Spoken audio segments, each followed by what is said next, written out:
Okay, so the topic is fork emulators, and these are YSS310s, and these take a bit of grinding to fit nicely on top of the damper rod.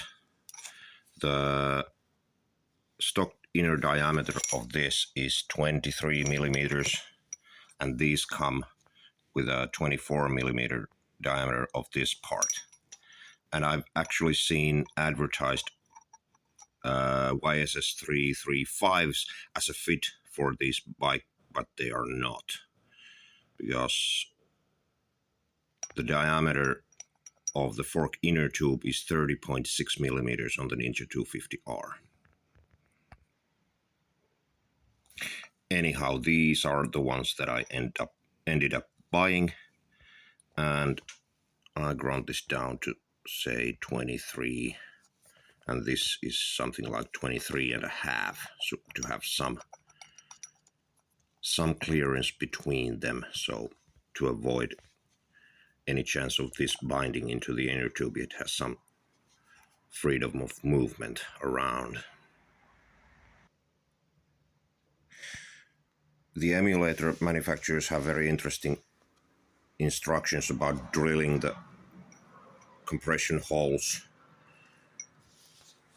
even further up, but I realized that drilling holes too high up will lead to the holes being in the rebound chamber, and it would mess up that. So I chose to just enlarge the two holes.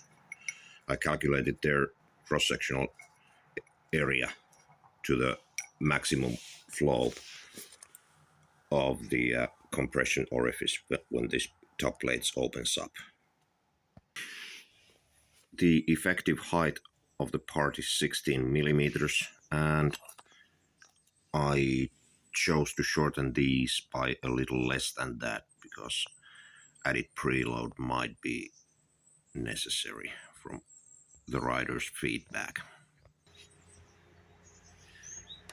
After all the grinding down and stuff like that, I took these apart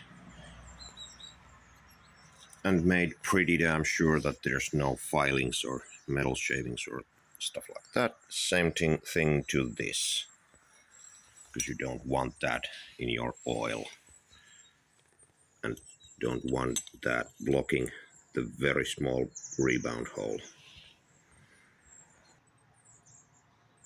After that, I guess it's just bolt everything back together, throw the old bolt away, get a new one because you'll strip it at some point anyway, with new washers.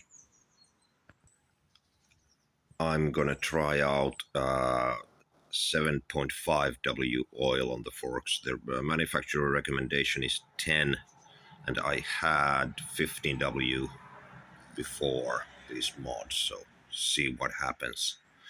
And I got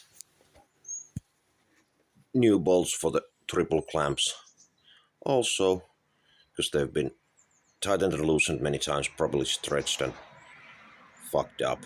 And the lower bolts are fine thread, so no standard bolts will do it. You'll have to get originals. I'm leaving the springs with just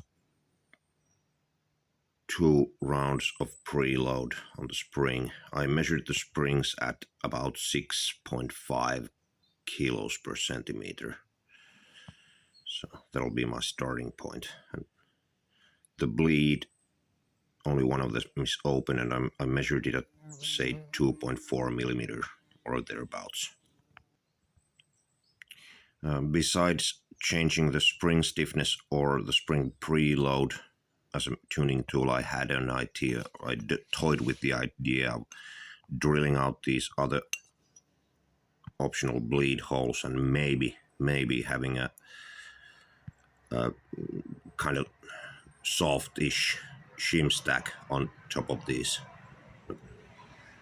That's one possibility. That's one crazy idea I had. Absolutely no idea how that would work or if it would work.